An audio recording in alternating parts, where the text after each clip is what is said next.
Mr. Mayor and Commission, this is an exciting night for the future of transportation in and out of Leavenworth County, as well as inside Leavenworth County. This is the presentation of the final draft report of Priorities for Progress, which is the Countywide Transportation Study. Just very briefly, the reason this is so important is the county competes for state and federal transportation dollars over the next 10, 20, 30 years. Having a combined voice is what we were told puts you in the best position to receive those types of funds and really do projects that help the future of economic development in the county. And so tonight from Kimley Horn is Jeff McCarrow to present the final draft report of that. He still has 4 other presentations after tonight, all the way till the middle of September at the different cities in the county. We're first, and so you won't see anything back here till probably October when we ask you for a resolution of support for that. But at this time, I'm going to turn it over to Jeff McCarrow from Kimley Horn. All right, thank you. Mayor, members of the commission, pleasure to be again with you. It's been a few months since I was up here last time. We spent a lot of time going into some details on how we're setting up and evaluating this. We won't do that again tonight. I do want to do a quick recap of the project and the engagement that we went through this process. Because early on, what we did hear from a lot of people was they want to be sure it was transparent how we went through this exercise. We'll talk about the list of projects that we ended up evaluating, the tool that was available and is still available online for you to put and kind of weight your own criteria and where you see projects lie. Then our recommended action items for you and some conclusion statements. So with that, again, our process, we started out going down 2 paths, not only looking at the criteria of how we would evaluate the projects, but also then at the same time, the actual definition of what projects we're going to evaluate. Because we've had more than 20 years worth of studies and a lot of projects that overlapped it. Today, we're here at the end. We're really at that final report stage for you. The reports have been submitted to the staffs of the various cities, to KDOT, to Mark to review and provide comments. We've integrated those comments into this final document for you to look at. The full report, as well as the executive summary, is available online for everyone at prioritiesforprogress.com. You can find that here. An executive summary has also been emailed out to the staff. Hopefully they can forward it on to you well if they haven't already. As we go through this process, we did have a lot of public engagement. We met with key stakeholders twice, once in the fall of 2022, and again then in the spring of 2023 with various industries through that process. We've also had different rounds of public meetings, 2 that were hybrid, in-person and virtual, that occurred in late 2022, and then a virtual online meeting in the spring of 2023. And then this is our second round that we're just starting of our elected officials briefing. Again, I was here late spring going over several things with you at that time.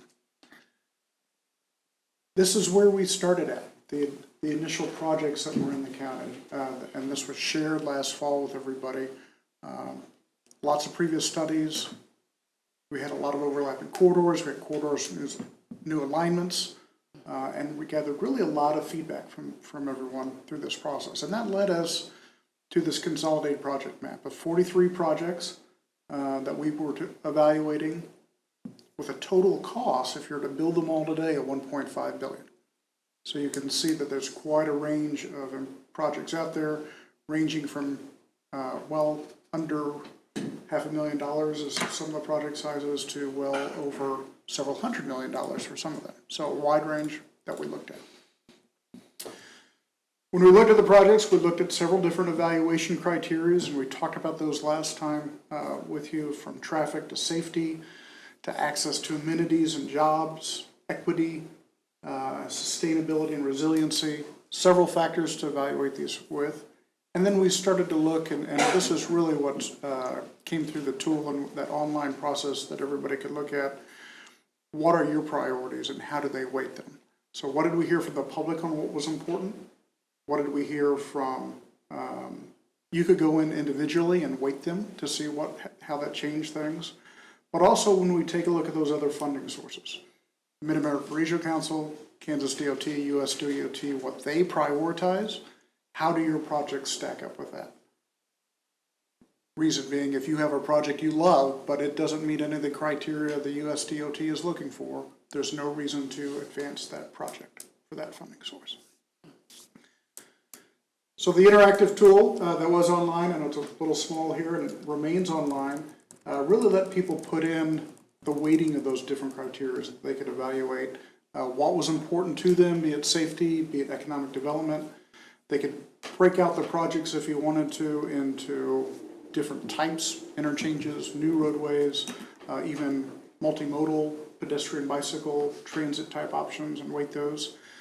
You could pre-populate. We actually started it out with the population of what people see today, but we could also allow you to say, all right, if we're looking at these different funding sources, what would those criteria? So you could see that visibility through that. Which brings us to this. We'll highlight some of those top programs which we would suggest kind of rises up on the different funding sources and applications. This fall, late this fall in October, KDOT will be coming out with their local consult meetings to find out and get input from the communities on what they want to see evaluated. Our recommendations, the projects that score the highest, included K5 improvements, connecting over towards I-435 and to provide that additional enhanced access in from the east. The K7 interchanges, they've been at grade intersections and been talked about for well over 20 years of upgrading some signals there. There's a bypass on the west side of Leavenworth to provide a relief valve to K7 coming through as well that scored very highly on this process. And then the Eastern Gateway project, which has been talked about as that new connection over to 435 and 152. Well, I do want to caveat this one. We're talking here about KDOT's pipeline development, looking forward. This is such a massive project that those next steps is really to go after an additional federal grant to advance the planning of that project. It's not a project that is ready to compete for construction dollars. There's just too much to be done to do it. So if you want to evaluate that, there are steps to go through there. And we'll talk about that next, actually. When we look at the USDOT competitive grants that are out there, the Eastern Gateway is one that actually rises to submit for a planning study through what's called the RAISE grant program. That will require, though, a lot of support from KDOT, from MoDOT, and it's also going to be important to gather active political support, your U.S. representatives and your U.S. senators to get behind that project, to advance it forward. And we're not saying where those people are. That wasn't our part to reach out to the elected officials, or necessarily we've had some conversations with MoDOT and KDOT both. I think there's ways to go with those agencies to gather a lot of support here, given that we've got another river bridge that's going on right now. Mm-hmm. The other room for funding that's out there is Safe Streets for All. Actually, this is one in which you were awarded a grant this year. The city of Leavenworth was, and you'll be moving forward on a project with that. Once that gets through, though, that's called the action plan for Safe Streets for All, you'll be eligible to compete for additional funding from the federal government for improvements in the city. So you're going to be well positioned in about a year to go after that. And that's that implementation grant. It's last on that bullet. Through Mark's funding programs, they have what are called the STPG and STP set aside. These are the service transportation block grants that they have. For most, for you here, most of that funding will flow through the Mid-America Regional Council. They will issue a call for projects next spring, and the projects that we saw that you would score the best on there included K5 improvements to the south 158th and 155th Street corridor, although that would not include what Pacers discussed about a new interchange with I-70. That's part of the Kansas Turnpike. These are federal funds, and federal funds can't be used on the Kansas Turnpike. Just for a lot of technical reasons. I'm happy to answer a few questions if you have on that, but basically it wasn't built with federal funds. It's not quite to federal standards the way interstates typically are operated. So if you put in federal dollars, you've got to upgrade all of I-70. So they don't want to do that. We've also looked at the Tonganoxie-Eisenhower corridor improvements, providing better connectivity, if you will, from Lansing and Leavenworth down to Tonganoxie. And then continued looking at some of the transit service in the Leavenworth-Lansing area.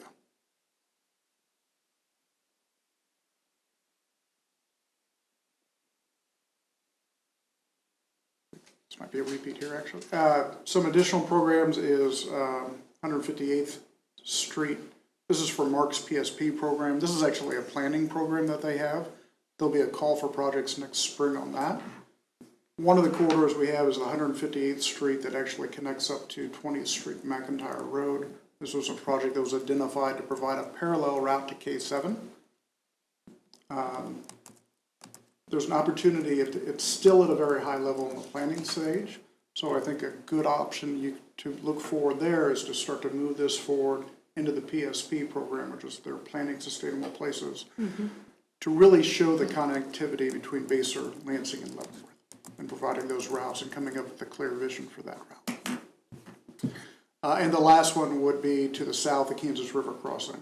There's a lot of interest to look at improved access from Leavenworth down to DeSoto and the Panasonic battery plant for access to jobs and the economic impact and capturing some of that growth. Right now, our crossings of the Kansas River don't really come out in a good location. One comes in DeSoto, one comes up kind of in a residential neighborhood. The other one just in a small downtown. It's not lined up to really provide good access if you think of getting down towards that area. And there's also talk in Johnson County about the bypass, kind of an outer loop, if you will, system somewhere in that region too. So it's time to advance those plans and start thinking that this is an opportunity for the county, communities here, the city of DeSoto and Johnson County to collaborate on really forming that unified vision. With that, kind of hit the high levels there. There's a lot of information there. I do want to conclude that we've had extensive public, stakeholder, and elected official outreach. The projects were evaluated based on defined metrics that align that scoring criteria from different funding sources as well as outreach. And as Paul indicated earlier, this really positions Leavenworth to speak as one voice to advocate for these proposals. So when you go into the local consult, which is scheduled for October 17th, down in Lenexa for this area of Kansas City, you can really speak with one voice and say, these are our top priorities that we want you to consider. Say that, and we mentioned this last time, that it's previously at some of the local consult meetings, nobody has talked much about anything in Leavenworth. So we'll go to those meetings, KDOT will host them, and they don't hear much from anybody, or they hear from one person. To bring this type of investment that you've done adds weight to that process. Not a guarantee that you'll get selected, but it certainly helps raise your discussion with them. So with that, certainly here for any questions you might have this evening, and excited to be here after about a year of work. Thank you, Mr. Jeff. Yes, I have a couple questions. Well, it looks like to me, I mean, there are several options there, and I know that there are certain people in our community that have really been pushing the Eastern Gateway, and to me, that looks like the longest term project out there as far as the cost and the logistics and all of that, but we really do need something, and to me, it looks like the 158th McIntyre or K7, K5 would be a really good thing for us to support to get it going so that we have something, because we've had such a need for such a long time to be able to get to the major highways in Kansas City that we haven't had. Of course, DeSoto is important too, I think, but DeSoto's, we drive there about once a month for VFW, but it's like a mess. You know, the highways there are not that good, so I know that they need a lot of work.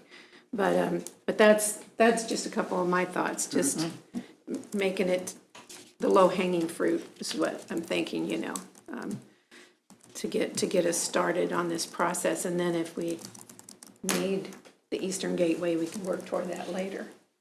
That's just my thoughts as I a think the commissioner. most exciting thing about the action steps is that each project identified has an action step that we can take in like the next 6 months. So we can parallel, seek the raise grant for the Eastern Gateway Bridge. At the same time, we're participating in the call for projects in October for KDOT. At the same time, we're participating in the Mark Spring call for projects.